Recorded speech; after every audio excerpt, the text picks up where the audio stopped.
Well, we hear those offers that sound too good to be true all the time, whether it's about weight loss or you won the lottery. We should know better, but it seems a lot of us don't. Get this, in a year's time, more than 30 million Americans were victims of fraud, of these kinds of scams. That's according to a survey by the Federal Trade Commission. Mary Beth Richards is the Deputy Director for the Bureau of Consumer Protection, and she's with us now to tell us, first of all, what the top scams are and then how we can avoid them. She's here to continue to get this message out. Mary Beth, I'm sure that's frustrating. Let's go over, if you will, what the top 5 scams were. The first one being fraudulent weight loss products. 4.8 million victims of these weight loss products that say you're going to lose weight. They don't work. Why are we not listening, do you think?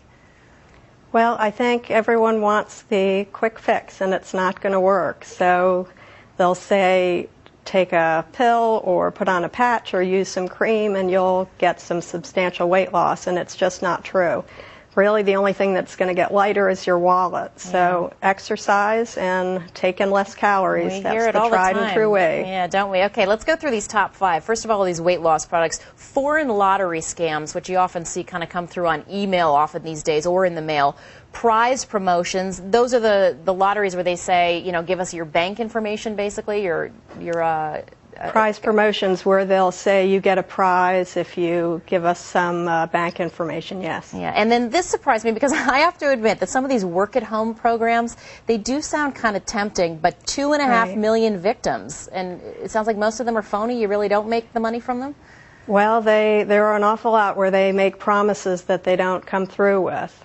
All right, and advance fee loans, close to 2 million victims of that. What are advance fee loans? That's where they'll ask you for a fee in advance and guarantee a loan or credit card. And you pay the fee, but you don't get the loan and you don't get the credit card. All right, Mary Beth, let's get to the most important part of, like, how do you avoid these things?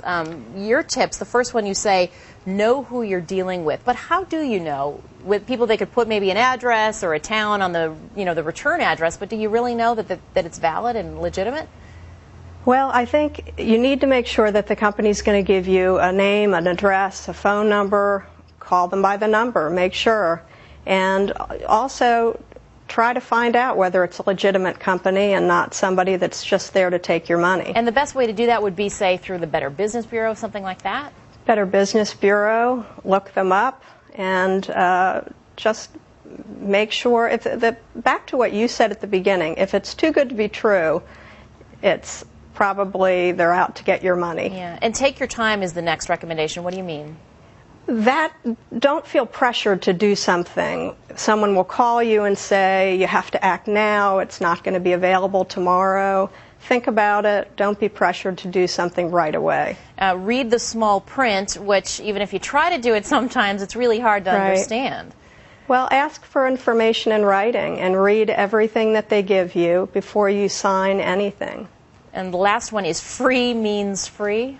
That's right. They'll sometimes say it's free, but you have to pay a little money in advance to take advantage of it, and free should mean free. And Mary Beth, just one last kind of ironic note today. I noticed that the FTC itself put out kind of a warning today saying, if you get this email that says it's from our fraud department, it's actually bogus and it may contain a computer virus. Yes, that's right. This was something that happened yesterday where we were getting lots of calls where people were told it was with regard to a complaint filed with the FTC, and we're warning people not to open the attachment. It has a virus attached to it. And there's information about that on our website at www.ftc.gov.